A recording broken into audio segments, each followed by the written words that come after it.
अस्सलाम वालेकुम वरहमतुल्लाहि वबरकातुहू। मेरे को बहुत सारे नए फेसेस दिख रहे हैं। आप लोग में से अभी अभी फर्स्ट किसका है सेशन? हाथ ऊपर कीजिए। जो मेरा अटेंड कर रहे हैं फोकस पे, आप लोग फर्स्ट टाइम है, बाकी सब पहले अटेंड कर चुके हैं। आपका भी फर्स्ट है, ठीक है। तो मैं अपना एक इंट्रोडक्शन दे देता हूँ। मेरा नाम मोहम्मद जुनैद है और मैं डिजिटल मार्केटर हूँ। स्टैंडर्ड टच में जॉब करता हूँ as a digital marketing executive, और एक पैराडाइज टूर्स बिजनेस है, फैमिली बिजनेस है। तो मैंने ऑलरेडी 2 टॉपिक ले चुका हूँ फोकस के ऊपर, जिसमें फोकस क्या होता है वो समझे थे, प्रॉब्लम क्या है वो समझे थे, डिस्ट्रैक्शन कैसे होता है वो समझे थे। आज उसका सोल्यूशन देखेंगे। लास्ट जो 2 सेशन थे उसमें पूरा फोकस का एक्चुअल डेफिनेशन क्या होता है फोकस, डिस्ट्रैक्शन क्या होता है और कैसे उसको टैकल करना है वो सब देखे थे, ठीक है। आज का शुरू करते हैं। तो लास्ट में क्या क्या टॉपिक्स हुए थे, कोई बता सकता है जो पहले आए थे, जो लास्ट 2 सेशन में आए थे? बेसिक हेडिंग बता सकते हैं आप लोग। फोकस का डेफिनेशन हुआ था, डिस्ट्रैक्शन का डेफिनेशन हुआ था, डोपामिन हुआ था, सोशल मीडिया कैसे हम लोग कंट्रोल करता है वो हुआ था, ठीक है। आज ये सब चीज़ों से बचना कैसे है वो देखेंगे, जो एक्चुअल सोल्यूशन क्या है इसका। इतना फोकस तो बोले, लेकिन उससे एक्चुअल करना क्या है, कैसे बचे, मतलब कैसे फोकस रहना, डिस्ट्रैक्शन से कैसे बचे वो जानना है। इतना फोकस उसके बारे में हम पढ़े, इतना इम्पॉर्टेंट क्यों है फोकस? कोई भी आदमी को अगर सक्सेसफुल बनना है तो टॉप चीज़ों में से क्या क्या आता है? हार्ड वर्किंग, एक टैलेंट, एक स्किल और एक फोकस। बाकी सारी चीज़ों पे तो लोग ध्यान दे रहे कि हार्ड वर्किंग करना है, स्किल अच्छी होना चाहिए, लेकिन ये फोकस ऐसी चीज़ है जो बहुत कम लोग ध्यान दे रहे हैं, और सबसे ज़्यादा इंपॉर्टेंस इसी का है। जितने भी बड़े बड़े लोग हैं वो ज़्यादा अपने काम में फोकस रहते हैं। उनके पास भी 24 घंटे, हमारे पास भी 24 घंटे, बस इतना है कि वो अपने 24 घंटे बहुत सही तरीके से इस्तेमाल कर रहे हैं, डिस्ट्रैक्ट नहीं हो रहे। और इसकी वैल्यू इसलिए ज़्यादा है और आगे बढ़ते रहेगी क्योंकि आगे डिस्ट्रैक्शन और बढ़ते रहेंगे। जो हम लाइफ में जी रहे, जो जनरेशन में जी रहे, इसमें डिस्ट्रैक्शन आगे और बढ़ते जाएंगे और ये ख़त्म नहीं होने वाले। तो इसके लिए जिसके पास फोकस की स्किल है वो आगे सक्सेसफुल होने के चांसेस उसके ऑटोमेटिकली ज़्यादा हो जाते हैं। इसलिए फोकस की इंपॉर्टेंस इतनी ज़्यादा है, ठीक है। फोकस का एक फॉर्मूला है, work accomplished is equal to time spent into intensity of focus. मतलब कितना टाइम उसमें हम लगाए इनटू इंटेंसिटी ऑफ फोकस, ये दोनों जब मिलता है तब वो काम कितना हुआ वो एक्चुअल पता लगता है।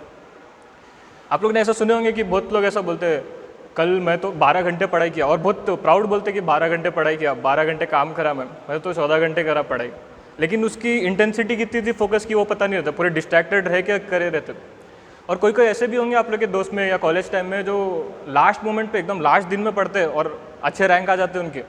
ऐसे भी बहुत सारे एग्जांपल है। और पूरे सब सोचते रहते हैं कि कैसा करे, समझ में नहीं आता। पूरे कॉलेज में ऐसा रहता है कि कैसा पढ़ते नहीं लेकिन पास कैसा होते हैं हर एग्ज़ाम। तो उनके वो फोकस की स्किल रहती है उनके पास।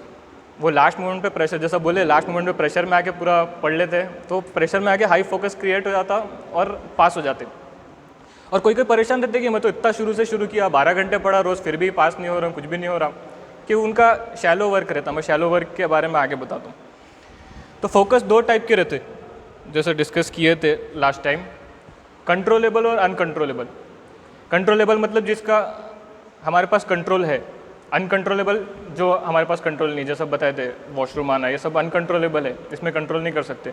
जो कंट्रोलेबल है उसमें 2 पार्ट है, एक सोशल मीडिया या वैसी सब चीज़ें जो हमें डिस्ट्रैक्ट करती है, डिस्ट्रैक्शन की बात कर रहा हूँ, और एक वरिंग और पेन जो बताया था, जो टेंशन रहता है, फैमिली प्रॉब्लम या हर किसी को कुछ ना कुछ प्रॉब्लम रहता है, उस वजह से भी फोकस नहीं कर पाते।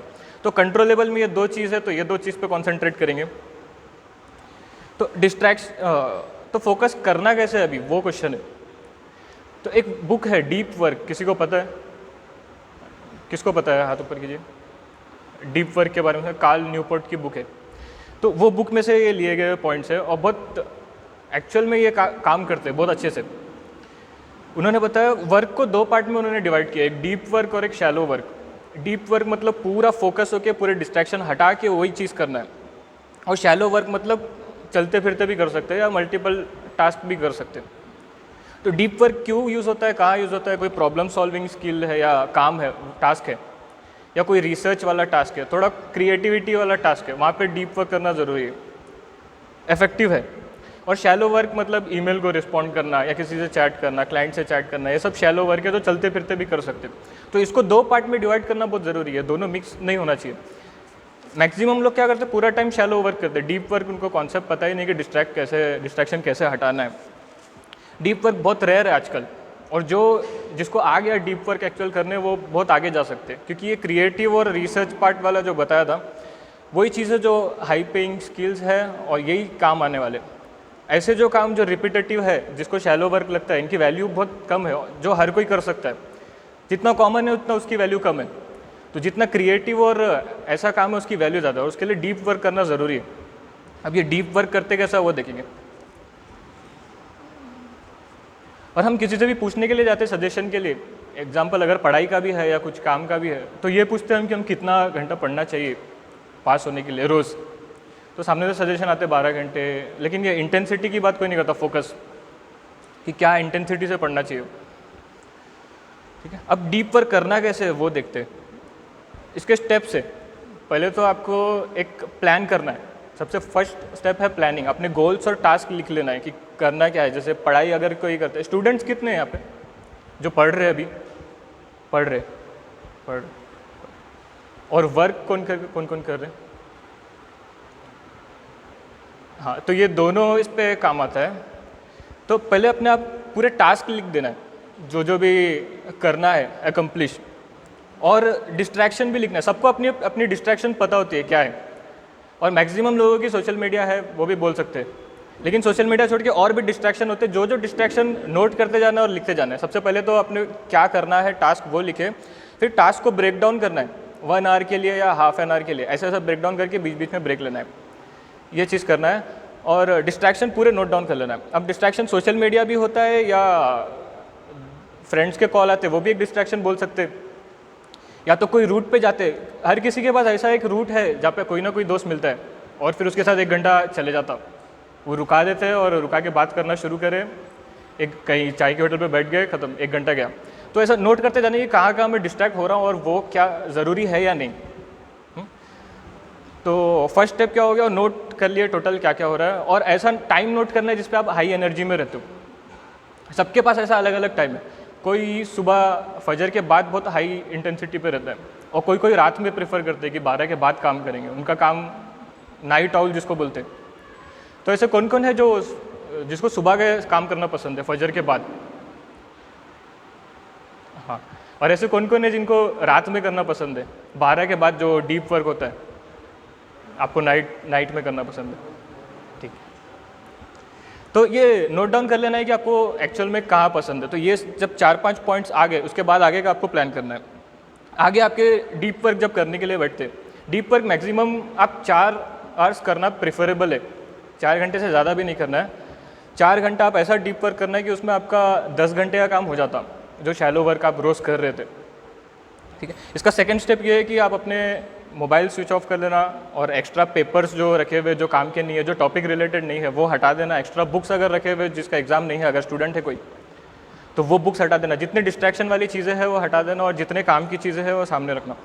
अब मोबाइल कट ऑफ करना मतलब कम्प्लीटली कट ऑफ नहीं करना। अभी किसी को कॉल्स भी आ सकते हैं इमरजेंसीज के लिए, तो अपना मोबाइल ऑन रखना, और टाइम ऐसा प्रीफर करना है कि जब ज़्यादातर लोग सो रहे हो, डिस्ट्रैक्ट नहीं हो, क्योंकि दोपहर का या सुबह का ऐसा टाइम होता है जो 10 बजे के बाद का वर्किंग आवर्स, उसमें सब जागे रहते हैं, तो कुछ ना कुछ डिस्ट्रैक्शन आने के चांसेस ज़्यादा है।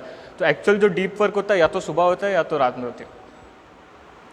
एनवायरनमेंट ऐसा रखना है कि वो सपोर्ट करे, और अपने घर में कोई ना कोई एक फोकस जोन होता है जहाँ पे पढ़ाई या कुछ काम ज़्यादा होता है, घर में या ऑफिस में। ऐसा स्पेस देखना जो एनवायरनमेंट में कि जो बहुत इफेक्टिव हो। अभी किसी के पास फोकस जोन नहीं है, घर में ऐसी जगह नहीं है, तो फिर फोकस टाइम देखना है कि वो टाइम पे सब सो रहे हो या अवेलेबल ना हो, ज़्यादा डिस्ट्रैक्शन ना हो। ठीक है, और हाँ, जो थर्ड पॉइंट है, सिंगल टास्क करना है एक टाइम पे। एक टाइम पे 2 टास्क नहीं करना है कभी भी, 2 या 2 से ज़्यादा नहीं करना है। एक टाइम पे 1 किए, दूसरे टाइम पे 2 किए, ऐसा है। इसमें एक साइंटिस्ट रिसर्च किए थे बहुत पहले, एक टीम ए दिए थे, टीम बी, ऐसा डिवाइड किए थे टीम्स में। उन्होंने पजल सॉल्व करने के लिए दिए थे, चेक करने के लिए कि फोकस कैसे वर्क करता है। अब आधे घंटे का टाइम दिए थे, जैसे ही 15 मिनट्स हुआ, उन्होंने क्या किया, एक टीम को रुका दिया उनका पजल, बोले आप रुको, एक मैथ्स का क्वेश्चन है वो सॉल्व करो पहले। तो उन्होंने वो सॉल्व किए, उसके बाद फिर उन्होंने कंटिन्यू किए, और फिर दूसरी टीम को क्या किया, उनको पूरा सॉल्व करने दिए पजल, उसके बाद बोले कि ये मैथ्स का सॉल्व करो। तो किसका रिजल्ट अच्छा होगा? जो कंटिन्यू काम करा उसका आया, जो बीच में डिस्ट्रैक्ट नहीं हुआ। एक बार वो फ्लो टूट गया, उसको बाद में दूसरा काम करके फिर वापस आने के लिए बहुत टाइम लगता, इसलिए वो काम एक काम करके फिर दूसरे टाइम पे स्विच करना है। हाँ, और फोर्थ पॉइंट है इंटेंसिव फोकस। फोकस इतना रखना है, मैग्नीफाइंग ग्लास पता है ना आपको, बचपन में उसका एक एक्सपेरिमेंट करते थे, सनलाइट के पास रखते थे पेपर पे, तो ज़्यादा देर रखने के बाद वो पेपर जला देता था। वो भी फोकस पे ही वर्क करता है, उतना फोकस इतना तेज रहना कि उस पर आग लग जाती थी। तो आग नहीं लगाना है आप लोग को, काम करना है, मतलब इतना इंटेंसिटी से। और अपना विल पावर इंक्रीज करना है, ये प्रैक्टिस करते रहना आपको कि अपना विल पावर कैसा इंक्रीज होते जाए, क्योंकि हर काम शुरू करने के बाद कुछ ना कुछ डिस्टर्बेंस माइंड में आता ही, कि थोड़ी देर ब्रेक ले लेता हूँ, थोड़ा स्क्रॉल कर लेता हूँ। और ज़्यादातर आजकल रील्स चल रहे हैं, रील्स स्क्रॉल करते करते हम टाइम रखते हैं, ऐसा नहीं कि हम मतलब सुनते हैं कि उसके लिए एक टाइम सेट करना है। टाइम क्या करते हैं, 15 मिनट रखते हैं रील्स के लिए, और जैसे ही 15 मिनट आता है तो ऐसा दिमाग में ऐसा आता है कि 5 मिनट और देख लेते हैं, मतलब मज़ा आ रहा है, डोपामिन रिलीज़ हो रहा है एक 5 मिनट और देख लेते क्या होने वाला। फिर जब 5 मिनट होता तो फिर ऐसा लगता है कि और थोड़ा 12:15 कर देते इसको, फिर 12:30 कर देते, फिर ऐसा करते करते जब तक अजान नहीं होती जब तक नहीं रुकते, उसके बाद फिर ब्रेक होता। तो वो कंट्रोल करना है कि हम दिमाग कैसा डिस्ट्रैक्ट करते रहता, वो ध्यान देना है, उसको होने नहीं देना है। और जो फोकस वर्क कर रहे हैं उसका time at least half an hour रखना है, ऐसा नहीं कि 5 मिनट का टाइम रखे और 5 मिनट काम किए उसके बाद फिर ब्रेक ले लिए, क्योंकि वो फोकस डीप वर्क अगर करना है तो मिनिमम हाफ एन आवर का टास्क एक रखना, क्योंकि वो जोन में जाते जाते ही अगर 5 मिनट्स लग जाते। ये शॉर्ट टर्म का हो गया, अगर काम को ये करना है, टास्क किए, डिसाइड किए, ब्रेक डाउन किए, डिस्ट्रैक्शन निकाले, वो टास्क कर लिए, ये शॉर्ट टर्म का। अगर लॉन्ग टर्म में फोकस प्रैक्टिस करना है तो उसके 3-4 पॉइंट्स हैं। सबसे पहले तो सोशल मीडिया क्विट करना है, ठीक है, पूरा सोशल मीडिया। अब ये डायरेक्ट भी तो नहीं बोल सकते कि सोशल मीडिया क्विट करना है, हर कोई तो क्विट नहीं कर सकता। जैसे मेरी डिजिटल मार्केटिंग की जॉब है, अगर मैं सोशल मीडिया क्विट कर दिया तो जॉब ही खत्म हो जाती मेरी ठीक। तो सोशल मीडिया किसको किसको क्विट करना है वो एक टेस्ट करेंगे हम। एक 30 डेज़ के लिए सब अपना सोशल मीडिया डीएक्टिवेट करेंगे टेस्ट के लिए, और उसके बाद चेक करेंगे कि मेरे को इससे बेनिफिट हुआ क्या नहीं हुआ मेरे काम में। एक ये चीज़ चेक करेंगे, और दूसरी चीज़ ये चेक करेंगे कि इससे लोगों को कुछ फ़र्क पड़ा या नहीं मेरे जाने से। क्या आपको मैसेज आने लगेगा कि क्यों आप चले गए? अगर ऐसे सबके अगर ऐसे मैसेज आने लगे तो फिर आप कंटिन्यू कर सकते हैं तो ये 30 डेज़ का टेस्ट करेंगे। अगर किसी को कुछ फ़र्क नहीं पड़ रहा आपके जाने से और आपको कुछ फ़ायदा नहीं हो रहा है तो वो चीज़ में कुछ फ़ायदा नहीं, ठीक है। ये 2 क्वेश्चन पूछना है 30 डेज़ के बाद। और लॉन्ग टर्म फोकस इंक्रीज करने के लिए फिटनेस पे थोड़ा ध्यान देना है, जितना फिट रहेंगे उतना फोकस रहेंगे, ये साइंटिफिक भी है। और खाने पे भी ध्यान देना है, करेक्ट फूड खाने से वो केमिकल्स रिलीज़ होते हैं जिससे हम ज़्यादा फोकस कर पाते हैं, ये सब चीज़ें हैं। और अपने माइंड मसल को ट्रेन करना है, उसके एक्सरसाइजेस रहते हैं, बहुत सारी चीज़ें हैं। हाँ, ये सब लॉन्ग टर्म के लिए है। और ये जितने सारे लॉन्ग टर्म की चीज़ें बताया हूँ ये कहीं ना कहीं नमाज से लिंक्ड है, आप इसको कहीं ना कहीं गौर करना है। नमाज में हर चीज़ है, मतलब जो फिटनेस बताई है, जो कंसंट्रेशन बताई है, एक एनवायरनमेंट ऐसा रहना कि पूरा फोकस हो, मसल ट्रेन होना, ये सब नमाज से कहीं ना कहीं इंटरलिंक्ड है, ये लॉन्ग टर्म के लिए काम आएंगे। ठीक है, जज़ाकल्लाह। हाँ, कोई क्वेश्चंस है अगर किसी को टॉपिक रिलेटेड पूछ सकते हैं।